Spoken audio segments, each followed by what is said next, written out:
മോളും ജിസേലും തമ്മിലൊരു കയ്യാങ്കളിയാണ് ഇന്ന് പ്രൊമോയിൽ കാണിച്ചത്. ജിസേൽ അനുമോൾ മോഷ്ടിക്കുന്നത്, അതായത് ജിസേലിൻ്റെ സാധനങ്ങൾ അനുമോൾ മോഷ്ടിക്കുന്നത് എങ്ങനെയാണെന്ന് അഭിനയിച്ച് കാണിക്കുകയാണ് ചെയ്തത്. അത് അനുമോൾക്ക് ഒട്ടും ഇഷ്ടമായില്ല. അനുമോൾ ഇരിക്കുന്നിടത്ത് നിന്ന് ചാടി എണീറ്റ് നീ അത് കണ്ടോ, നീ അത് കണ്ടെങ്കിൽ മാത്രം പറഞ്ഞാൽ മതി എന്നുള്ള രീതിയിൽ ജിസേലിനെ വിരൽ ചൂണ്ടി സംസാരിക്കുകയാണ്. അപ്പോൾ ജിസേലും അതുപോലെ തന്നെ തിരിച്ച് റിയാക്ട് ചെയ്യുന്നുണ്ട്.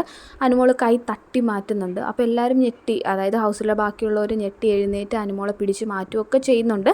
അവിടെ എന്തോ കാര്യമായിട്ട് അവർ തമ്മിൽ അങ്ങോട്ടും ഇങ്ങോട്ടും തള്ളുവോ ഉന്തലോ ഒക്കെ ഉണ്ടായിട്ടുണ്ടെന്ന് തോന്നുന്നു. എന്തായാലും ഇതൊരു വലിയ പ്രശ്നമാകാൻ തന്നെയാണ് സാധ്യതയുള്ളത്. അതെന്തായാലും നമുക്കിനി എപ്പിസോഡ് വരുമ്പോൾ അതിനകത്ത് കാണാൻ പറ്റും.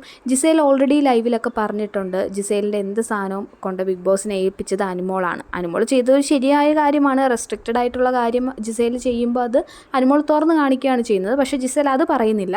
എൻ്റെ സാധനങ്ങളൊക്കെ മാറ്റി വെച്ചത് അനുമോളാണ്. അത് നമ്മൾ ആദില നൂറ അവരുടെ അടുത്ത് പറയുന്നുണ്ട്. എൻ്റെ എക്സ്പെൻസീവ് ആയിട്ടുള്ളൊരു പെർഫ്യൂം ഉണ്ട്, അത് കാണുന്നില്ല, അതെനിക്ക് എവിടെയാണെന്നറിയില്ല, അത് ഇതുവരെ എനിക്ക് കിട്ടിയില്ല, അത് ചിലപ്പോൾ അനുമോളായിരിക്കും എടുത്ത് മാറ്റി വെച്ചത് എന്നുള്ള രീതിയിൽ. അനുമോൾ അത് ഉപയോഗിച്ചിട്ടുണ്ടാവില്ല, പക്ഷേ അത് അവളെടുത്ത് മാറ്റി എന്നുള്ള രീതിയിൽ സംസാരിക്കുന്നുണ്ട്. ഇവർ രണ്ടുപേരും പരസ്പരം വിട്ടുവീഴ്ച ചെയ്യില്ല എന്ന് ഉറപ്പാണ്.